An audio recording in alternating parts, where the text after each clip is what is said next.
Well, it looks like the clock is about to strike midnight on this Cinderella story, turning Lou Diamond into the proverbial pumpkin.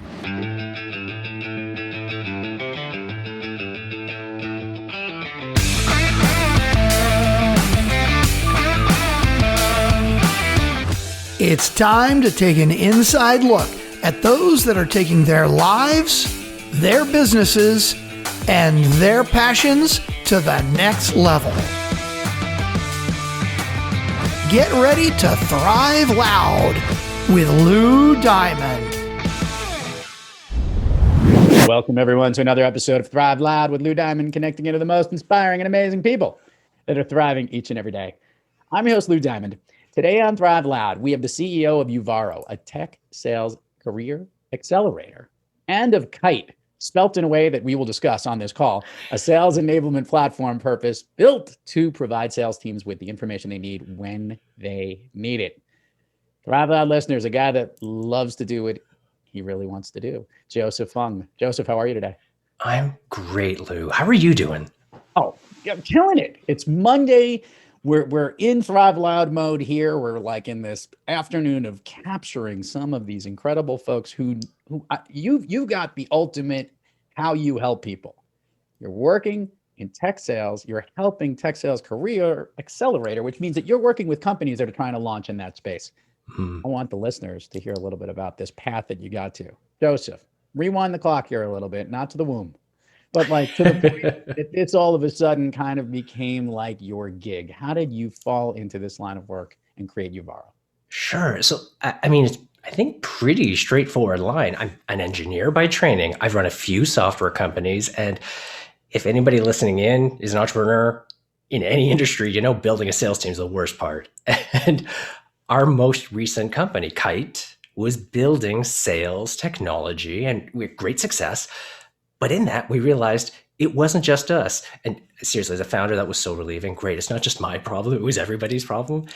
And we recognized that using our technology, our training, our network of trainers, we could actually run a program to help people who are being left behind by tech get into tech through sales. And we started it as a pilot, a rough idea, about 5 months before COVID really hit. And then, wow, it turns out everyone's trying to shift careers and get into tech. And it has been such an amazing, fulfilling ride.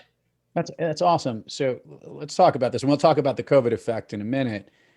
So people who work and apply to be in your accelerator, what do they look like to you or to us?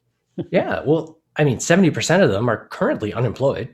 So the vast majority are between gigs. Maybe they work in hospitality, like bartenders. We have several bartenders who, well, weren't doing too much for many, many months. Or maybe they were in an industry where there wasn't as much growth potential, like maybe selling advertising or in publishing or in travel. And they're looking to better their career and their opportunities. And they're investing in themselves by joining our training program. And then we pair them with companies. We have over 900 tech companies in our network. And we introduce them, we land them roles. And the part that's really interesting is we don't require tuition upfront. So most of our grads don't pay until they land a job and they start earning income. Wow. So here you're providing them it's basically learning and hope that they pay you back type of thing. Is that how it works? I'm assuming you have a pretty high hit rate on getting those people employed. Yeah, there's a few more signatures than just pure hope involved. Okay. But we do have a pretty amazing hit rate. Our median time from graduation to placement is 17 days. Oh my God. And on average, they're more than doubling their income. And with those kind of numbers, they're generally pretty happy to make sure they pay tuition. So it's a good arrangement all around. The anomaly, the black swan events of 2020. There's been there's so many black swans right now. I'm waiting for the new term to become the white swan. I know, it's terrifying. When things turn in the direction they are. So obviously huge uptick in the world that you're in because you have so many people that they lost their job, they left the workforce, and it was an avenue in this. Looking forward, because tech is always something moving, have you been looking at the business, say, okay, we got this incredible amount of people applying, and now I got to look down the road to see where things are going to go. How much planning are you doing and recognizing, okay, this probably isn't going to happen again like this? Or how can I shape your business so that it builds appropriately down the road? It's a fun question because we think about that obsessively. You're right. Black Swan event changed the fundamentals of our business in huge ways. So just to give you some numbers, we get about 2,000 to 3,000 a month who start an application, about 700 finish that application. We accept maybe 40, 50 a month. So a ton of candidates, a ton of people who are looking to change their circumstances. Our big uncertainty was, would people be hiring? And a lot of tech companies have been relatively immune to the changes of COVID. They're hiring more carefully, smarter, and a lot of industries that used to rely on face-to-face sales are moving online. A classic example, this is an easy one, a company that sells solar panels to factories. Their sales method, they used to go around an industrial park, look, who has a big roof? And then they go and knock on that door. And now they need to sell over Zoom and calling and using the same tech that software companies use. So that was a huge boon for us. But as we look forward to your question on that, one of the big things that's so fascinating is the software space is still in early innings. Yeah. It's going to grow another tenfold over the next 10 years. And there's a huge gap in terms of talent. So that's a big boon for us. In all honesty, though, one of our biggest challenges right now is keeping our full classes all the way through to graduation. Like the classes started in January, more than half of them had job offers before they graduated our program. Right. And it's an exciting thing. It's a huge win for the class, but it's also a bummer as a student when you get to the tail end, you're like, oh, Jim's not there anymore. Samantha's not there anymore. And that's kind of a bittersweet success there, because you always like to see people. Maybe you need to make the classes shorter. It's really funny. People ask that, can we do this faster? But you see this. There's a ton of stuff on YouTube, free content. The analogy is like trying to learn to play the piano by reading the textbook. It doesn't work. You need that practice time. So we keep things as tight as we can. We always look where we can kind of pinch and tuck and keep it shorter. But the reality is building a new skill takes effort. You're based in Canada. I'm on the south of the border here in the United States. And we're just talking about, before we hit record, that obviously, look, we're moving forward through COVID. A lot of vaccinations here in the US, slowly but surely, everyone's getting vaccinated where the vaccines are available and where they can get to. And we are moving to try to get back to business. A big discussion I've been having on Thrive Loud with leaders, managers, company owners is either this hybrid world that we're living in, or that we're heading into, or what the future likes and how much of what we're in right now is going to remain the same or carry over. Obviously, your point about the virtual sales process, very relevant in a lot of the software sales, but I will say that in some businesses or companies need to have that feeling of getting together or being in person. As a leader of your companies, how are you looking at what eventually could be a hybrid world and bringing people together? And what do you see in the space that you're in as it relates to working both virtually and in person? Yeah. So for us as a company, we've jumped in really aggressively. So, in many regards, we're on that far end of the spectrum. We're fully remote now. The only real estate we have is a 5x10 locker for our trade show stuff. Right now, we have team members in Malaysia, in Cameroon, in the US, all over. But when we talk to the employers who hire our grads, when I talk to the companies I've invested in, my portfolio companies, my peers, it's very much that hybrid workspace. So many software companies are, reducing their footprint. So many, B2B companies have distributed sales teams. I think the thing that's actually more telling, though, is less about the real estate decisions and more about the job market. So we crawl job boards because we try to match sales jobs with our grads. And when the pandemic first started, we saw less than 5% of sales roles being flagged as remote, remote friendly or remote first. Now, when we're crawling them, depending on the week, it ebbs and flows. It's anywhere between 30 and 40% of them. Like a massive shift. And as a company, if you start hiring remotely and you have a decentralized team, you need to build new muscles. And so I think the real interesting opportunity is companies are figuring out what this new norm is.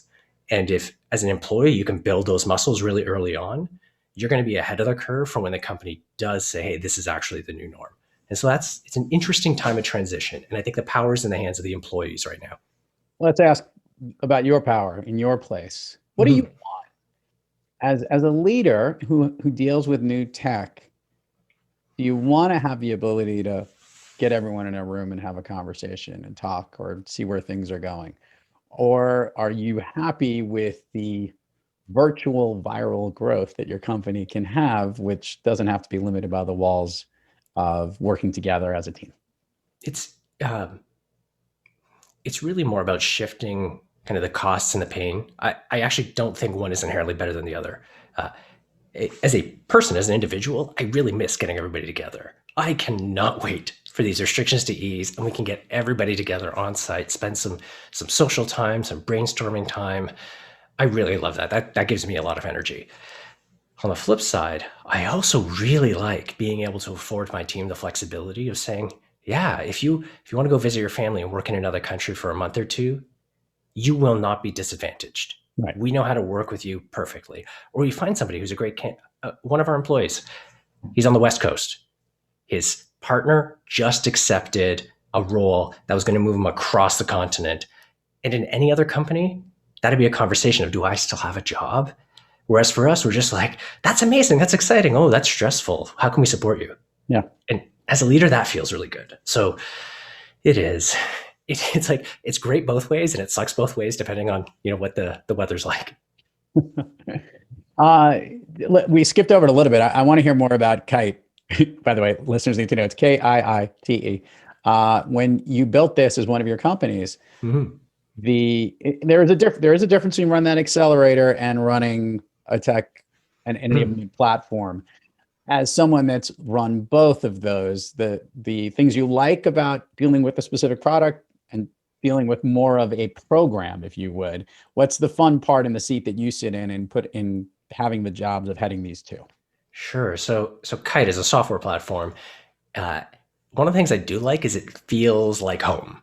I mean, I've done this several times. It's familiar. It's intimate. I know what levers to pull, what buttons to press. That's cool. I love tech. So building software is lots of fun. The part that I've come to realize is not as good is that when you're selling software business to business, you can have an impact, but it's never personal. You're impacting a business, and that feels good, but it's fundamentally an intellectual thing. So yes, we're building cool stuff. I get to see people use what we've made, and that's a delight. On the flip side, on the Uvaro side, it's tougher in many ways because you're dealing with the messiness of human nature. But on the flip side, you get these amazing life-changing stories. We have a count. We've got a tally on our board. We have 3 separate customers who have come to us unsolicited and said, you saved my life. I've never had that selling business software. So yeah, both of them have these really, really fun, positive strengths. And it's nice being able to see both sides of that. I was going to say it's a left brain, right brain side thing that keeps you kind of a little balanced, a little yin and yang, but it's kind of both on one side of the brain, but also a different way of dealing with people, which is pretty cool. Yeah. And obviously coming up with a solution and solving problems for others. So very, very cool in that regard. Things you miss that you couldn't do before the pandemic hit that you're looking to do really soon. I'm dying to know what that is as a business leader. Things that you're looking to try and do that's been taken out of your schedule that you can't wait to come back on it. In all honesty, it sounds really silly, but customer events, like being able to get customers together, learn from them. I mean, that intellectual side of the brain, super fascinating. You pull customers together, you learn things you never knew you were going to learn about their roles, about your product, about the market. I miss that a lot because it's such a productive experience. And we just can't right now. As soon as we're allowed to, we're definitely going to be pulling that back together. Well, I'm just letting you know, just like it took the time for foliage to pick up or even the pollen count to go through the roof here in spring, you guys are always a little behind us or a little ahead of us, depending on which season where the earth is turning. It's coming your way, man. It's coming back. Let me tell you, everything is slowly picking up. It is. The allergies are hammering us, so I'm looking forward to the customer meetings coming back soon. There you go. I love asking guests this question, Joseph. Want to see where this goes. Look, you've got multiple businesses running throughout your career. You are truly thriving in the tech sales career accelerator with the stuff you're doing in the enablement platform, which means that on most days you're thriving. But obviously, each of us have days when we're not quite kicking on all cylinders and we're a little off our game. Joseph, when you have trouble thriving, who or what practice do you seek to get yourself back on the thriving track? It's such a tough thing, and every entrepreneur struggles with this. Your identity, your joy is tied up in the businesses you're building. And my sense of a good time is like buckling down and building something. You're doing some work. That's not always a good sense of balance. I'm lucky that my partner has me deliberately book time away, whether that's time to go somewhere, so travel on my own, do a workation, or even just stay and hide in the basement and work on some of my music. But deliberately booking time out of my schedule every couple of weeks to have that me time is really, really core. And what I go to are the things that are internal and intrinsic to me. So a lot of music, a lot of creative activities, things like that help me reconnect with the things I personally enjoy the most. And then I can bring that joy out when I'm spending time with my employees, my customers, my partners. Like it. Let's do the admin part of the show, Joseph. Share with the listeners all the places people can find you, websites, URLs, places we can point them to. We will put all of it in the show notes, but it always gets more engagement when they hear it from you. Totally. People can hit our website to learn more about the program or us, Uvaro, UVARO.com. And I'm on most social media platforms, Instagram, LinkedIn, Facebook, Twitter, at Joseph Fung. And I'm always happy to connect. So please feel free to hit me up. Joseph, you want to go down Fun Street with me here on Thrive Loud? Oh, absolutely. Fun Street's exciting. It is exciting. It's a fun place. Let's start off with this one. Do you have an all-time favorite movie that you love to watch or rewatch? It's really funny because I was thinking about it, and The Usual Suspects always tickles my fancy. But what actually went out was The Princess Bride, simply because my wife goes crazy at how much we quote it. So Princess Bride all the way. We are big fans of that. Note to the producers to incorporate that in our intros. Anyway, Princess Bride openings for this program. I'm going to do the speed round of Fun Street here. I'm going to explain how this goes. I'm going to ask you something, Joseph. I want the first thing that hits your mind to come out. These are things that lift you up, that make you feel good, that motivate you. Some of these things might actually make you thrive. All right, you ready? Okay, let's go. A song of late that you love to hear or that pumps you up? Oh, we have a pump up track. Mine is Papa's Got a Brand New Pig Bag by Pig Bag. Love it. A favorite food that is not a dessert? Peking duck. A favorite dessert? Ooh, lemon meringue pie. An activity you wish you did more of? I study circus arts, aerial silks, and it has been closed for months. I miss it so much. That is amazing, buddy. It is such a freaking hard workout, and it always gets an interesting reaction, so it is worth trying out. Definitely. An activity you wish you did less of? Not doing taking care of the yard. We moved into a house to give the kids some space, and man, with allergy season, I am feeling it. If I were to snap my fingers, Joseph, and you can go anywhere in the world, where are you? I'd be on the beach listening to some great music with friends in Barbados. Excellent. What kind of music are you playing down in your basement? What's your jam when you're hanging out and creating stuff? Mostly electronic music, mostly deep house, a little bit of trance, but mostly deep house. Excellent. Joseph Fung, CEO of Uvaro. This has been spectacular here, man. Great to have you on Thrive Loud. Continue what you're doing. Don't worry about the allergy season. That stuff will literally blow over before you know it. He's half vaxxed, ladies and gentlemen. So by the time this airs, he should be fully vaxxed and ready to be out and enjoying the sun. Thank you so much for coming on Thrive Loud today, my friend. Thanks, Lou. So much fun.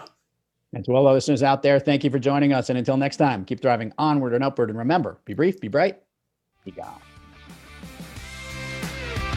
You've been listening to Thrive Loud with your host, Lou Diamond.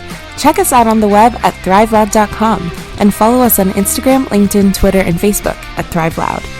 And check us out on the Good Pods app at Thrive Loud, where you can follow, listen, and connect directly to Lou and all of the Thrive Loud episodes. Thanks for listening.